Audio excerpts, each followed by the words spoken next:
Welcome to Columbia, Maryland, here at Howard Community College, the site of the $25,000 American Cafe Columbia Classic.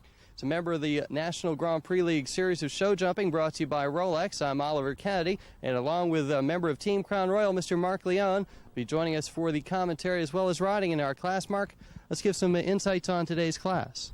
Well, we have a very strong field today of 31 horses and riders. We have some very experienced riders from Michael Matz to Tim Grubb, Olympic veterans, and we also have some young riders today. I think we're going to see some good action. The weather's great, and I think we're in for a very good class today. A very exciting class in store. We'll be back with a look at our course here in just a moment.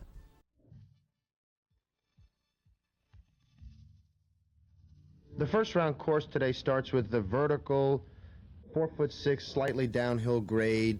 The riders will make a left turn and go over an oxer, up the hill to a very tall vertical, up the hill again to a Liverpool oxer with water underneath. They'll make a right-hand turn over a tall vertical, and then we'll continue slightly downhill grade over a very square oxer, one stride to a triple bar. That will be a power test for the horses. The riders will make a left-hand turn away from the in-gate, and we'll go over another vertical, continuing all the way around to the right over the Rolex wall. That again is a jump that the horses will not be able to touch. It's a very light jump there. They'll make a right-hand turn over the Swedish oxer, which again is very wide and will be another power jumping effort. The riders will then pull the horses back to the triple combination, vertical, one stride oxer, one stride vertical. Again, very difficult distance in there to the B element, and the horses should have to work quite hard through that triple today. They make a left-hand turn toward the in-gate over the Crown Royal oxer, which again is very wide. Horses will be a little tired at that point, and then a very forward four strides to the last American Cafe jump. Again, another very big, tall oxer. And we had an opportunity to speak with the course designer, Blair Williams, about the trouble spots. The first straight line of fences, 2, 3, and 4 are going to cause us a fair amount of trouble because they're going uphill. And the last one, number 4, has a Liverpool under it, so I expect some trouble with those. 27-year-old Harold Chopping up next from Newmarket, Ontario, Canada, and Rougemont, North Carolina. He joined us aboard Aerobic, a Hanoverian stallion. We're still looking for our first clean effort, and Harold should have a good shot at that. He was the Canadian World Cup League champion last year. First rider in 7 years to beat perennial Canadian champion Ian Miller. Harold's had a lot of success with this stallion.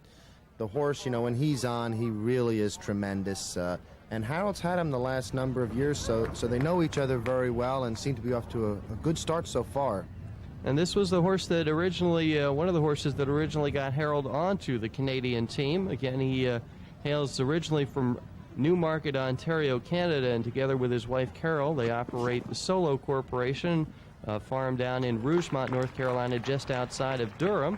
And through 6A and B, he's had no problems so far as he heads now to fence number 7. You can see Harold's keeping his pace up after the Laura Casati had the time fault. Harold's being a little neater and tidier with his turns, and so he doesn't get the time fault, and jumping very well so far. Yeah, as we said, this is a seasoned horse. Rodney Jenkins has ridden this horse. Michelle Murphy showed the horse in international competition as well. Horse has a very scopy effort. You see, jumps very clean. Again, he is a stallion and has his off days, but he's clean so far as he heads home. Harold's just got to pull him together here, not rush himself. He's good on the time. Clear over the Crown Royal fence to the American Cafe.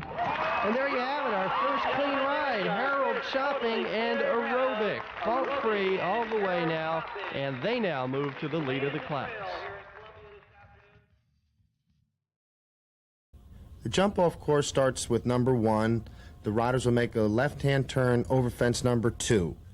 They'll make a right turn back over the Rolex wall, fence number 8. They'll continue to turn right and make a turn over the Coca-Cola Swedish oxer, galloping down to what was the triple combination, now is a double combination vertical oxer. They'll continue to the left down the last line over the Crown Royal oxer to the American Cafe jump. Now, from our original field of 31, we brought you highlights in our first round competition. We're down to our 4 riders that are tied for first, and they're coming back now for the timed jump off. Again, the speed is a very important factor, but they also have to be clean. Mark, your thoughts on what it's going to take for our riders in today's class? Well, the jump off offers many options for the riders. There's a few spots where the riders can make some very tight turns, especially back on fence number 8 today.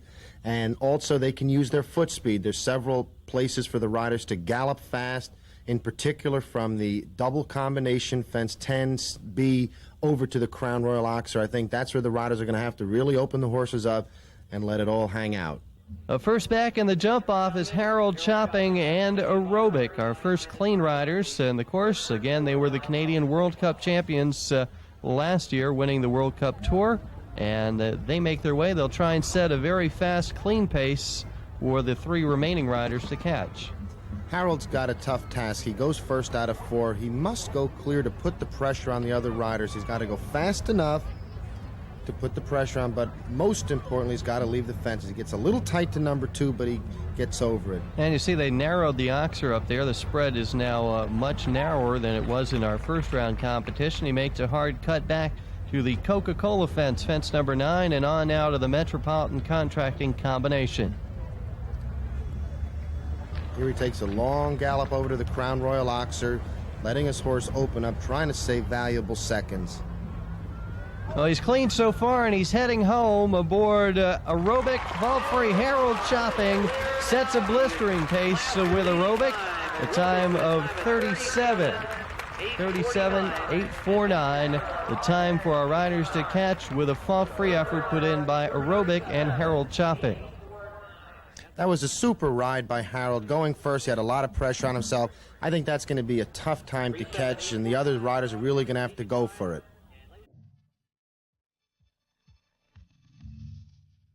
And a shot now from the winner's circle of our winning rider, Aerobic, and Harold Chopping receiving the Columbia Cup and the Metropolitan Leading a Rider Award from J.P. Bolduc, the CEO of W.R. Grace, and Mr. and Mrs. Brian Bistry and Company from Metropolitan Contracting. The second award went to Tashiling and Didi Alexander.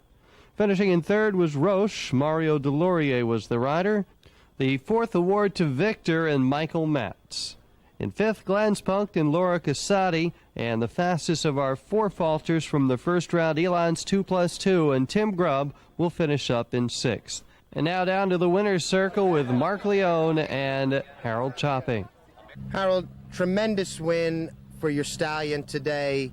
You went first out there. What was going through your mind as you went in, and how'd the horse respond? What I was trying to do when we have to go first in the jump off is just trying to lay down a track that somebody else is going to have to chase after. I try not to get ahead of myself and do too much, and blow up in the process. What we'd like to do is just lay down something that they have to definitely put in a real ride to catch, and if they catch it, that's show jumping. It was a difficult course today. There were only 4 cleared. What were your thoughts on the course today, the first round? I guess the hill in the ring made it a little trickier. The size wasn't overpowering, but some flat cups and the rails were light enough, and it just seemed to get horses in a few specific spots. And that's what happens when you have a one-shot deal in a ring, without any warm-up class. It's a little tough, and you have to figure out the ring just walking it. Well, it seemed to suit you and your horse. Congratulations again on a tremendous win. We hope to see you here next year.